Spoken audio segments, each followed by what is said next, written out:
Good morning, friends. Today we're going to learn how to subtract fractions, and they're all going to have equal denominators, and we're going to use pictorial models to learn how to do it.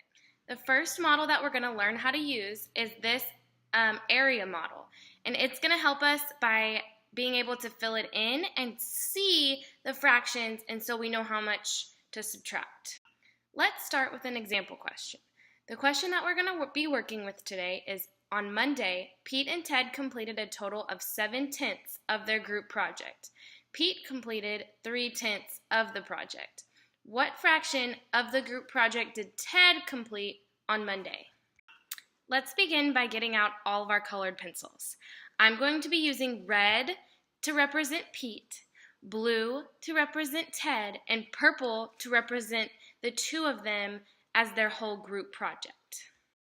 The first thing we need to do is color our area model with the amount of squares that the whole group contributed.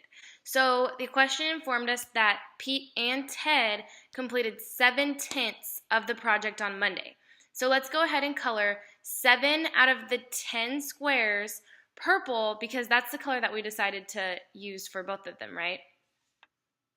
The next thing we need to do is fill in the amount of work that Pete contributed. So out of those 7 squares that we just colored, let's color in red the amount that Pete did. In the question, we were informed that Pete contributed 3/10 of the work. So we need to fill in, out of the 7 squares, we need to fill in 3 red ones. So let's color 3 of the purple squares red. And finally, we can see that out of all the squares that are colored, the 7/10 is both the boys. The red 3/10 was Pete. So how many out of the 7 is left?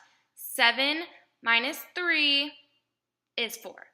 That means we can color the last 4 blue because that's the portion that Ted contributed.